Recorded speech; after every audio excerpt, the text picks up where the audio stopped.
ಈಗ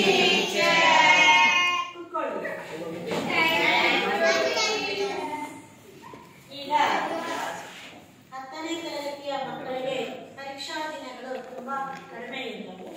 ಹಾಗಾಗಿ ಪಾಠಗಳನ್ನ ಪುನರಾವರ್ತನೆ ಮಾಡತಕ್ಕಂಥದ್ದು. ಮೊದಲನೇದಾಗಿ ಯುದ್ಧ ಪಾಠ. ಈ ಪಾಠವನ್ನ ನಮ್ಮ ಯುದ್ಧ ವಿದ್ಯಾರ್ಥಿಗಳು ಓದ್ತಾರೆ. ಆನಂತರದಲ್ಲಿ ಈ ಪಾಠದಲ್ಲಿ ತುಂಬಾ ಸರಳವಾಗಿ ಯುದ್ಧ ಅಂದ ತಕ್ಷಣ ನಮಗೆ ಅವ್ರು ಬರೆದಿರ್ತಕ್ಕಂತಹ ಸಾರಾ ಅಬೋಡ್ಕರ್ ಈ ಪಾಠದಲ್ಲಿ ಏನ್ ನಡೀತಿದೆ ಅಂದ್ರೆ ಯುದ್ಧ, ಆಮೇಲೆ ರಾಹುಲ್ ಬರ್ತಾರೆ, ಅನಂತರ ತುರ್ತು ಚಿಕಿತ್ಸಾ ಪೆಟ್ಟಿಗೆ ಬರುತ್ತೆ, ಮುದುಕಿ ಮತ್ತು ರಾಹುಲರ ಮಧ್ಯೆ ನಡೀತಕ್ಕಂಥ ಒಂದು ಸಂಭಾಷಣೆ ಬರುತ್ತೆ, ಮುದುಕಿಯ ಗಂಭೀರವಾದ ಮಾತು ಬರುತ್ತೆ. ಆನಂತರದಲ್ಲಿ ಯಾವ ರೀತಿಯಾಗಿ ಯುದ್ಧ ಆಗೋದ್ರಿಂದ ಮನುಷ್ಯನ ಜೀವನದ ಮೇಲೆ ಯಾವ ರೀತಿಯಾಗಿರ್ತಕ್ಕಂಥ ಒಂದು ಪರಿಣಾಮಗಳನ್ನ ಬೀರುತ್ತೆ ಅಂತಕ್ಕಂಥ ವಿಚಾರವನ್ನ ನೀವೆಲ್ಲ ಏನ್ ಮಾಡಬೇಕು, ಇಷ್ಟೇ ಪಾಕೆಟ್ ಒಂದು ಡಿಕ್ಷನರಿ ತರಹ ಅದ್ರ ಒಳಗೆ ಏನ್ ಮಾಡಿದ್ರೆ ಪಾಯಿಂಟ್ ಗಳನ್ನ ಬರೀತಾ ಇರ್ಬೇಕು. ಪಾಯಿಂಟ್ ಗಳನ್ನ ಬರೀಲಿಲ್ಲ ಅಂದ್ರೆ ಆ ಪಾಠ ತೆಗೆದ ತಕ್ಷಣನೇ ನೆನಪಾಗಿರ್ಬೇಕು. ಇಷ್ಟೇ ಇದ್ರಲ್ಲಿ ನೀವೆಲ್ಲಾದ್ರೂ ಹೋಗುವಾಗ ಮಾಡ್ಕೋಬೇಕು. ಇವಾಗ ಪಾಠ 5 ಯುದ್ಧ ಸಾರಾ ಅಬೋಡ್ಕರ್ ಮಕ್ಕಳ ಓದ್ಬೇಕು.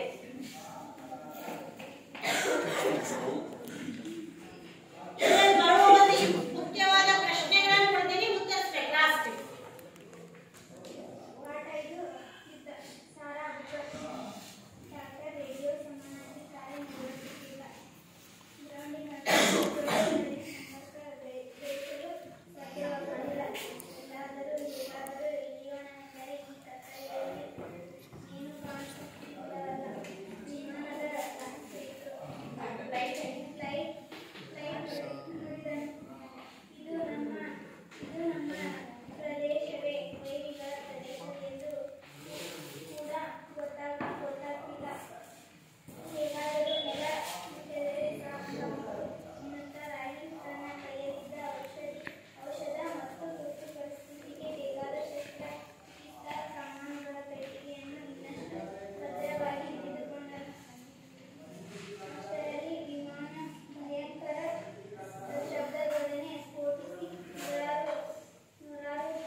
ಧನ್ಯವಾದ.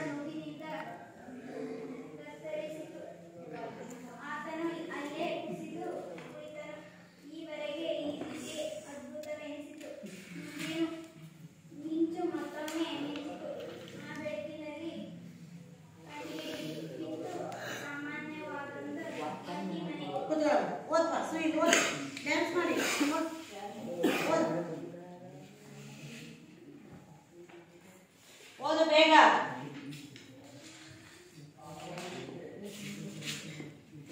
ಎಲ್ಲಿ ಬಿಟ್ಟೆ ತನ್ನಿಂದ ಓದು.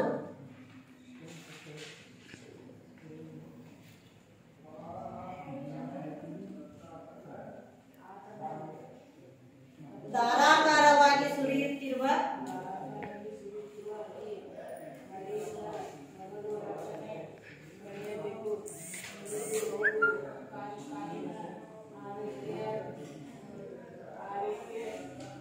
ಆರೈಕೆಯಾಗಬೇಕು.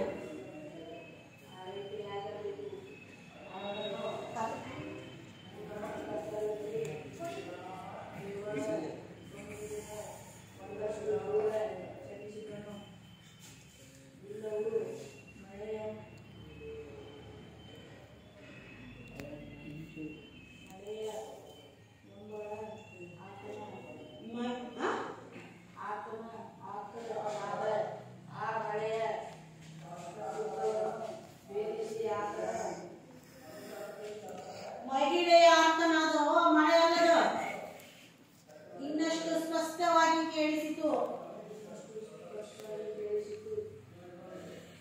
ಈಗ ಮಾತ್ರ ರಾಗಿಲನ ಮುಖದಲ್ಲಿ ಭಯದ ನೆರಳು ಮರೆಯಾಗಿ ಕೊಂಚ ನೆಮ್ಮದಿ ಕಾಣಿಸಿಕೊಂಡಿತು. ಆತನು ಬೇಗ ಬೇಗನೆ ಆ ಮನೆಯತ್ತ ತೆವಳತೊಡಗಿದನು. ತುರ್ತು ಚಿಕಿತ್ಸಾ ಪೆಟ್ಟಿಗೆ ಆತನ ಕೈಯಿಂದ ಯಾವಾಗಲೂ ಜಾರಿ ಬಿದ್ದಿತ್ತು. ಮತ್ತೊಮ್ಮೆ ಮಿಂಚು ಮಿಂಚಿದಾಗ ತಾನು ಆ ಮನೆಯ ತೀರ ಸಮೀಪಕ್ಕೆ ಬಂದಿರುವುದು ಆತನಿಗರಿವಾಯಿತು.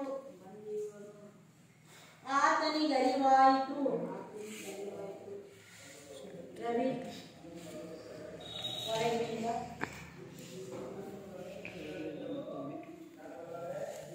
ಯುಗ ಸಂಖ್ಯೆ 2 ಮತ್ತೊಮ್ಮೆ ಸುಸ್ಪಷ್ಟವಾದ ಇದರಲ್ಲಿ ಹಿರಿಯ ಒಬ್ಬ ಸ್ವಾಂತನವನ್ನು ಕೇಳಿ ಮತ್ತೆ ಏನು ಮಾಡಿದರೆ ಈ ವೇಳೆಯಲ್ಲಿ ಈ ಕತ್ತಲಲ್ಲಿ ನಾನು ಯಾರನ್ನು ಕರೆಯಲಿ. ಒಮ್ಮೆ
ಆದ್ರೆ 100ಕ್ಕೆ 80 ಮೇಲ್ಪಟ್ಟು 100ಕ್ಕೆ 100 ತೆಗೆದುಕೊಳ್ತಕ್ಕಂಥ ಪ್ರತಿಯೊಬ್ಬ ವಿದ್ಯಾರ್ಥಿನೂ ವಾಕ್ಯದ ರೂಪದಲ್ಲಿ ಬರಿಬೇಕು. ಆದ್ರೆ ನೀವು ರೂಢಿ ಮಾಡ್ಕೊಳ್ಬೇಕಾದಾಗ ಏನ್ ಮಾಡ್ಕೋಬೇಕು ಅಂದ್ರೆ ಒಂದು ಪೇಜಿನಲ್ಲಿ ನೀವು ಈಗಾಗಲೇ ಬಂದು ಹಾಕಿಕೊಂಡಿರ್ತೀರಿ ಅಂತ ನಾನು ತಿಳ್ಕೊಂಡಿದ್ದೀನಿ. ಕವಿ ಪರಿಚಯವನ್ನ ಅಲ್ಲಿ ಜನನ, ಜನ್ಮಸ್ಥಳ, ಕೃತಿ, ಪ್ರಶಸ್ತಿಗಳು ಅವನ್ನ ಬರಿಬೇಕು. ಜನನ ಹಾಗಾದ್ರೆ ಸಾರಾ ಅಬೂಬಕರ್ ಅಂದ್ರೆ 1936 ಕಾಸರಗೋಡು ಇದರೊಳಗಿರ್ತಕ್ಕಂತಹ ಒಂದು ಜನನ 1936 ಕಾಸರಗೋಡು ಅಂತಕ್ಕಂಥದ್ದು. ಈ ರೀತಿ ಅಂದ್ರೆ ನೀವು ಬರಿಬೇಕಾದಾಗ ಏನ್ ಮಾಡ್ಬೇಕು, ವಾಕ್ಯದ ರೂಪದಲ್ಲೇ ಬರಿಬೇಕು. ಅನಂತರದಲ್ಲಿ ಇವರ ಕೃತಿಗಳು, ಉದಾಹರಣೆಗೆ ಆ ಯಾವ ಪಾಠವನ್ನ ಆಯ್ಕೆ ಮಾಡ್ಕೊಂಡಿರ್ತೀವಲ್ಲ ಆ ಪಾಠವನ್ನೇ ಬರ್ತಕ್ಕಂಥ ಕೃತಿಯನ್ನೇ ತೆಗೆದುಕೊಂಡ್ರೆ ಅಂದ್ರೆ ನಿಮ್ಗೆ ಎರಡು ರೀತಿ ಅನುಕೂಲವಾಗುತ್ತೆ. ಒಂದು ಕವಿ ಪರಿಚಯಕ್ಕೆ, ಇನ್ನೊಂದು ಸಂದರ್ಭ ಪ್ರಶ್ನೆಗೆ. ಆಕಸ್ಮಿಕವಾಗಿ ನೀವು ಸಂದರ್ಭ ಪ್ರಶ್ನೆಯನ್ನು ಬರಿಬೇಕಾದಾಗಲೂ ಕೂಡ ಅಷ್ಟೇ. ಸಾರಾ ಅಬೂಬಕರ್ ಅವರಿಗೆ ಬಂದಿರತಕ್ಕಂಥದ್ದು ನೃಪತುಂಗ ಪ್ರಶಸ್ತಿ.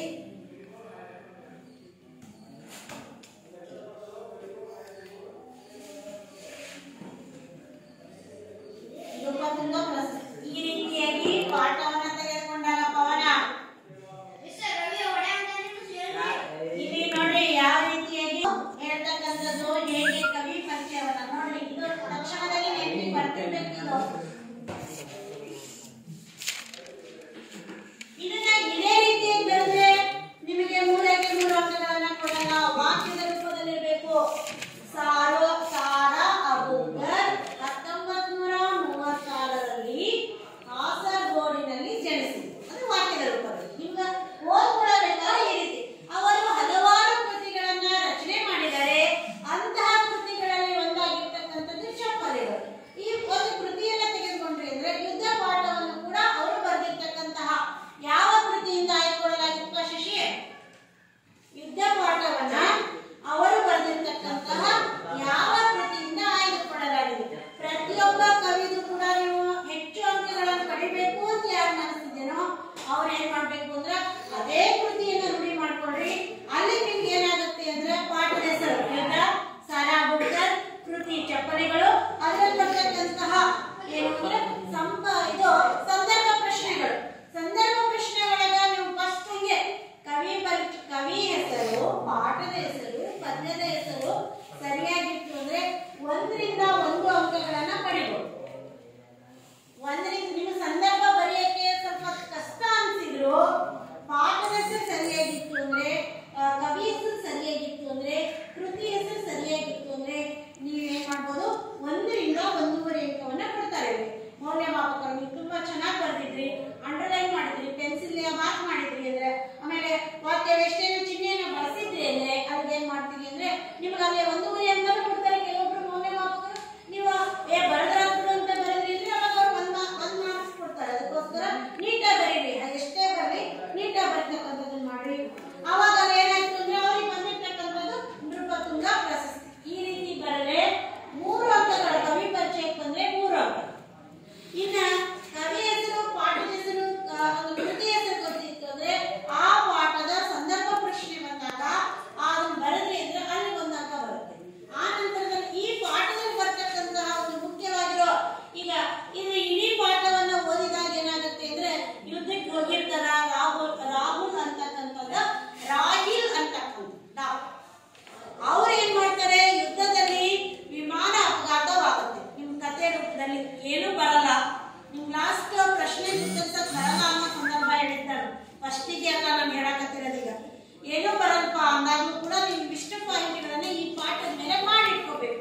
ಅಂದ್ರೆ ನೀವು ಪ್ರಶ್ನೆಗಳಿಗೆ 8 ವಾಕ್ಯದಲ್ಲಿ ಕೇಳಿರ್ಬೋದು, 200 ವಾಕ್ಯದಲ್ಲಿ ಕೇಳಿರ್ಬೋದು, ಕೆಲವು ಲೇಟ್ ಮಾಡಿ ಸಂಖ್ಯೆ ಹಾಕಿದ್ರು ಕೂಡ ಅನುಕೂಲವಾಗುತ್ತೆ. ಆದ್ರೆ ಯುದ್ಧಕ್ಕೆ ಹೋಗಿರ್ತಾರೆ, ಯುದ್ಧದಲ್ಲಿ ಯುದ್ಧ ಆಗತ್ತೆ, ವಿಮಾನ ಅಪಘಾತವಾಗತ್ತೆ.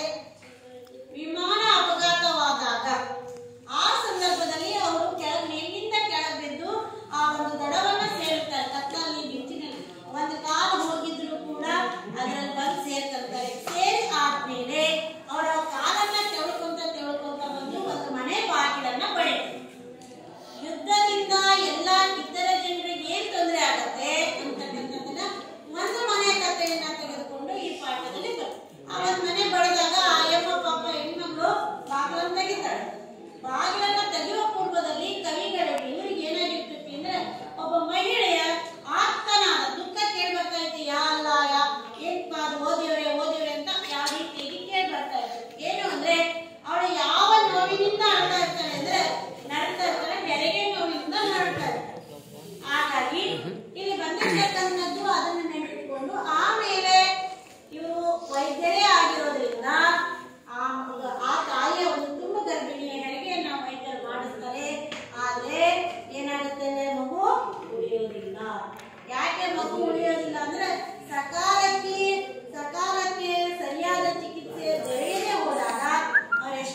ಕೂಡ ಅವರು ಇನ್ನೊಂದು ಸ್ವಲ್ಪ ಆಗಿದ್ರು ಕೂಡ ಅಲ್ಲೇನಾಗಿತ್ತು, ಆ ಮಹಿಳೆನೂ ಕೂಡ ಸಾಯ್ತಾ ಇದ್ದು, ಆ ಮಗನೂ ಕೂಡ ಸಾಯ್ತಾ ಇತ್ತು.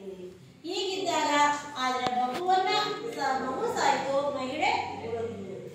ಇದರಿಂದಾಗಿ ಬಹಳ ವರ್ಷಗಳ ಕಾಲ ಆ ಕುಟುಂಬಕ್ಕೆ, ಸುಮಾರು ಮದುವೆಯಾಗಿ 6 ರಿಂದ 8 ವರ್ಷಗಳ ಕಾಲ ಒಂದು ಮಗುವಿಗಾಗಿ ಅವರು ಹಂಬಲಿಸಿದರು. ಆದರೆ ಈ ಮಗು ಆಗುವ ಸಂದರ್ಭದಲ್ಲಿ ಮಗು ಆಗ್ತಕ್ಕಂತಹ ಒಂದು ತಾಯಿ ಮಗುವಿನ ತಂದೆ ಅವರು ಕೂಡ ಇಲ್ಲ, ಎಲ್ಲಿ ಹೋಗಿದ್ದಾರೆ ಅಂದ್ರೆ ಯುದ್ಧವನ್ನ ಮಾಡೋದಕ್ಕೆ ಹೋಗಿರ್ತಾರೆ.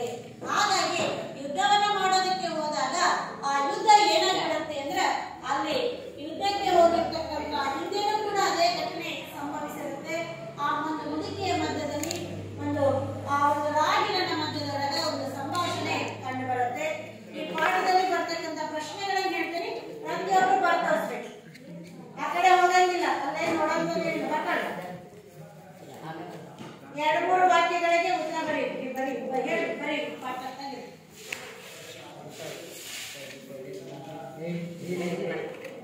ಬೇಗ ಬರ್ಕೊಂಡ್ರೆ ಪ್ರಶ್ನೆ ತೆಗೀರಿ. ನನ್ಗೆ ಒಂದೇ ಕಡೆ ಇರ್ಬೇಕು, ನಾ ಎಲ್ಲೆಲ್ಲಿ ಬರೆದ್ರೆ ಕೇಳಲ್ಲ. ಯುದ್ಧ ಪಾಠ ಹಾಕೊಳ್ರಿ. ಈ ಪ್ರಶ್ನೆ ಬರೆಸ್ತೀನಿ, ಉತ್ತರ ನೀವೇ ಬರೀ, ಜಾಗ ಬಿಟ್ಕೊಂಡು. ಡಾಕ್ಟರ್ಗೆ ವಿಮಾನದ ಪೈಲಟ್ ಏನು ಹೇಳಿದ್ರು ಬರೀ ನೋಡೋಣ. ಅವನ ಒಂದು ಒಳ್ಳೆ ನೋಡ್ತಿರ್ತಾರಪ್ಪ, ಮರ್ಯಾದೆ ಕಳಿಸ್ಕೊಳ ಶಾಲೆಗೆ. ಡಾಕ್ಟರ್ಗೆ ವಿಮಾನದ ಪೈಲಟ್ ಏನು ಹೇಳಿದ, ಉತ್ತರ ನೋಡೋಣ. ಒಬ್ಬರಾದ್ರೂ ಪ್ರಯತ್ನಿಸಿ. ವಿಮಾನದ ಪೈಲಟ್ ಏನ್ ಹೇಳ್ತಾನೆ ನೋಡೋಣ, ಪಾಠ ಬರ್ಬೇಕಲ್ಲ.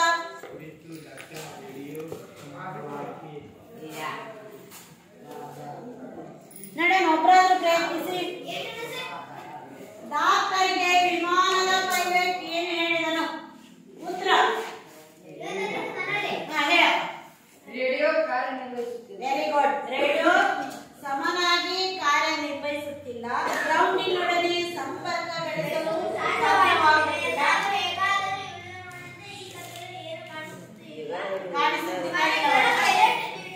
Very good. ಇದೇ ಉತ್ತರ. ಡಾಕ್ಟರ್ಗೆ ವಿಮಾನದ ಪೈಲಟ್ ಏನು ಹೇಳಿದರು. ಬರಿಬೇಕು, ಬರ್ಕೋಬೇಕು, ಬರಿಬೇಕು, ಬರ್ಕೋಬೇಕು. ಪ್ರತಿಯೊಬ್ರು ಬರ್ತೋರ್ಸೆ ಹೊರಗೆ ಬಿಡೋದು. ಬರ್ತಾ ಈಗ 2ನೇ ಪ್ರಶ್ನೆ. ಪ್ರತಿಯೊಬ್ರು ಪವನ, ಮಹಿಳೆಯ ಆರ್ತನಾದ ಕೇಳಿ ರಾಹುಲನ ಮನದಲ್ಲಿ ಮೂಡಿದ ಪ್ರಶ್ನೆಗಳಾವು. ಬರ್ಕೊಳ್ರಿ. 2ನೇದು ಮಹಿಳೆಯ ಆರ್ತನಾದ ಕೇಳಿ ಪ್ರತಿಯೊಬ್ರು ಬರೀಬೇಕು ಆ ಪ್ರಶ್ನೆ ಉತ್ತರ. ನಾನು ಉತ್ತರನೇ ಹೇಳಿದೆಲ್ಲ, ಬರೀರ ಬೇಗ.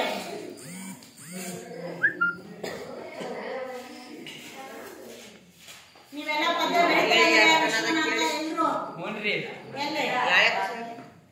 ಪ್ರತಿಯೊಬ್ರು ಕೂಡ ನೀವು ಪದ್ಯನ ಹೆಂಗ ಕೈಪಾಠ ಮಾಡ್ಬೇಕು ಅಂದ್ರೆ ನಿಮಗೆ ಯಾವ್ದು ಈಸಿ ಆಗತ್ತಲ್ಲ ಅವೇ 4 ಸಾಲ. ಪ್ರತಿನಿತ್ಯ ಒಂದು ಪದ್ಯ ಬರ್ಕೊಂಡು ಬರ್ಲೇಬೇಕು. ನಾಳೆಯಿಂದ ಒಂದು ಪದ್ಯ, ಒಂದು ಪತ್ರ, ಒಂದು ಗಾದೆ ಮಾತು. ಬರ್ಕೊಳ್ಳಿ. 2ನೇ ಪ್ರಶ್ನೆ. ಮಹಿಳೆಯ ಆರ್ತನಾದ ಕೇಳಿ ಭವನ ನೀನೇ ತೋರಿಸಿ ಹೋಗ್ಬೇಕು. ನನಗೆ ಯಾರೋ ಬರ್ಕೊಂಡು ತೋರಿಸಿದ್ರೆ ನಾನು ಒಪ್ಪಲ್ಲ. ಪ್ರಶ್ನೆ ಉತ್ತರ ಕೂಡ. ಮಹಿಳೆಯ ಆರ್ತನಾದ ಕೇಳಿ ರಾಹುಲನ ಮನದಲ್ಲಿ ಮೂಡಿದ ಪ್ರಶ್ನೆಗಳಾವು. ಆನ್ಸರ್ ಬೇಡ, ಬರೀ ಬಸ್ ಬರ್ತಾ ಬಸ್. ನೀವ್ ಹೇಳ್ತೀರಿ ನಮ್ಮ ನೋಡ್ರಿ, ಪ್ರಯತ್ನಿಸ್ರಿ.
ಕಾಲಕ್ಕೆ ಬರ್ಕಾ ಯಾವಾಗ ಬರ್ತೀವಿ? ನೋಡ್ಲಿಲ್ದಂಗೆ ಬರ್ತೀವಿ ಈಗ? ನೋಡ್ಲಿಲ್ದಂಗೆ ಬರ್ತೀಯ ನೀನು? ನೋಡ್ಲಿಲ್ದಂಗೆ ಬರ್ತೀವಿ ನೀನು? ನೋಡ್ತೀನಿ ನಾನು, ಕುಂದಿರ್ತೀನಿ. ಹಾಂ ನೋಡ್ರಿ, ಆ ಪ್ರಶ್ನೆಗೆ ಉತ್ತರ. ಆ ಮಹಿಳೆ ಯಾವ ರೀತಿ ಅಪಾಯದಲ್ಲಿ ಸಿಲುಕಿದ್ದಾಳೆ? ಆ ಮನೆಯೊಳಗೆ ಏನು ಸಂಭವಿಸುತ್ತಿದೆ? ತಾನೀಗ ಈ ಕದವನ್ನ ತಟ್ಟಿದರೆ ಪರಿಣಾಮವೇನಾಗಬಹುದು? ತಾನೀಗ ಆ ಮನೆ ಕದವನ್ನ ತಟ್ಟಿದ್ರೆ ಬರ್ಕೋಬೇಕು, ಬರ್ದು ತೋರಿಸ್ಬೇಕು ನಮಗೆ. ಮೂರನೇ ಪ್ರಶ್ನೆ, ಮುದುಕಿಯು ರಾಹಿಲನ ಬಳಿ ಯುದ್ಧದ ಬಗ್ಗೆ ಮುದುಕಿಯು ರಾಹಿಲನ ಬಳಿ ಯುದ್ಧದ ಬಗ್ಗೆ ತಿರಸ್ಕಾರದಿಂದ ನುಡಿದ ಮಾತುಗಳೇನು? ಮುದುಕಿಯು ರಾಹಿಲನ ಬಳಿ ಯುದ್ಧದ ಬಗ್ಗೆ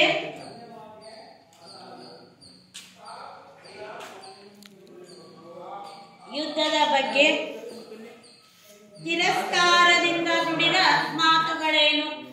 ಯಾರು ಹೇಳ್ತೀರಮ್ಮ? ನೀವ್ ಹೇಳಮ್ಮ. ಈಗ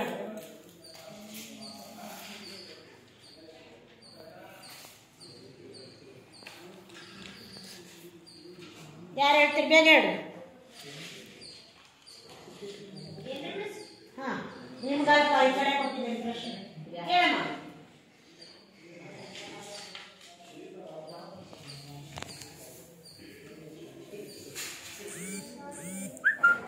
ತೇಜು ಹೇಳ್ತೀಯ, ಅಂಜು ಹೇಳ್ತೀಯ, ಶಾಂತ ಹೇಳ್ತೀಯ, ಮಂಗಳ ಹೇಳ್ತೀಯ?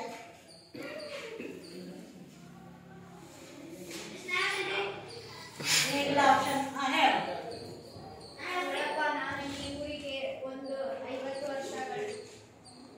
ವರ್ಷಗಳಾದರೂ ಮದುವೆಯಾಗಿ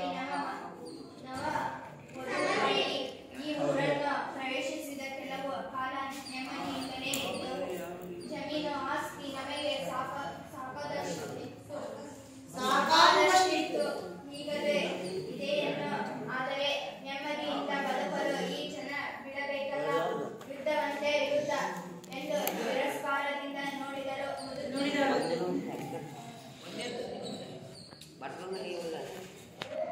ನೋಡಿ, ಇವನ್ನೇ ಪಾಯಿಂಟ್ಗಳ ರೂಪದಲ್ಲಿ ಮದುವೆಯಾಗಿ ನವವಧುವಾಗಿ ಈ ಊರನ್ನ ನಾನು ಪ್ರವೇಶ ಮಾಡಿದೆ. ಆದರೆ ಕೆಲವು ಕಾಲ ನೆಮ್ಮದಿಯಿಂದಲೇ ಇದ್ವಿ. ಜಮೀನು ಆಸ್ತಿ ನಮಗೆ ಬೇಕಾದಷ್ಟು ಸಾಕಾಗುವಷ್ಟಿತ್ತು. ಆದರೆ ನೆಮ್ಮದಿಯಿಂದ ಬದುಕಲು ಈ ಜನ ಬಿಡಬೇಕಲ್ಲ, ಯುದ್ಧ ಅಂತೆ ಯುದ್ಧ ಅಂತಕ್ಕಂತಹ ವಿಚಾರವನ್ನ ತಿಳಿಸ್ತಾರೆ. ಸರಿ, ಹಾಗಾದರೆ ನೋಡಿ, ನಾಲ್ಕನೇ ಪ್ರಶ್ನೆ, ನಿರ್ಜೀವವಾಗಿರುವ ಮಗುವನ್ನು ನೋಡಿ ಬರ್ಕೋಬೇಕು, ಅದಕ್ಕೆ ಉತ್ತರ ಬೇಕು. ಜೀವವಾಗಿರುವ ಮಗುವನ್ನು ನೋಡಿ, ನಿರ್ಜೀವವಾಗಿರುವ ಮಗುವನ್ನು ನೋಡಿ ಮುದುಕಿ ನಿರಾಶೆಯಿಂದ ಹೇಳಿದ್ದೇನು?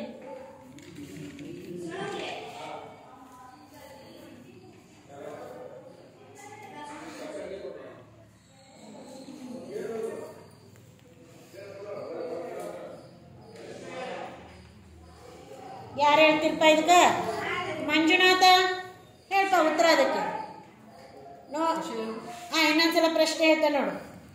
ನಿರ್ಜೀವವಾಗಿರುವ ಮಗುವನ್ನು ನೋಡಿ ಮುದುಕಿ ನಿರಾಶೆಯಿಂದ ಹೇಳಿದ್ದೆ.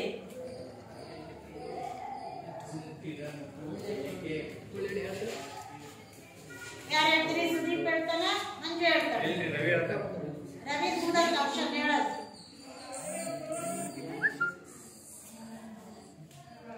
ತುಂಬಾ ಸರಳವಾಗಿರೋದು. ಈ ಪಾಠಗಳಿಗೆ ನೀವು ಉತ್ತರಿಸಲಿಲ್ಲ ಅಂದ್ರೆ ಪರೀಕ್ಷೆ ತುಂಬಾ ಕಷ್ಟವಾಗುತ್ತೆ. ಪ್ರಶ್ನೆ ಹೇಳಿದಾಗ ಏನ್ ಮಾಡ್ತಾ ಇದ್ದೀರಪ್ಪ? ಅದಲ್ಲ, ಅದೇ ಪ್ರಶ್ನೆ ಹೇಳಿದಾಗ ಏನ್ ಮಾಡ್ತೀವಿ? ಕೊಟ್ಟಿರೋ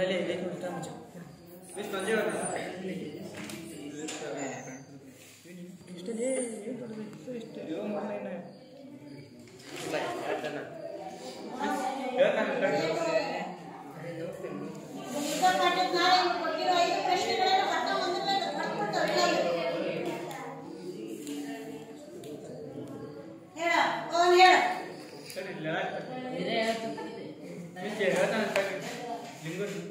ಪ್ರಶ್ನೆಗಳನ್ನು ಹೇಳ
ಮಾಡುತ್ತೇನು. ಏನ್ ಇಟ್ಕೊಂಡಿದ್ನಪ್ಪ?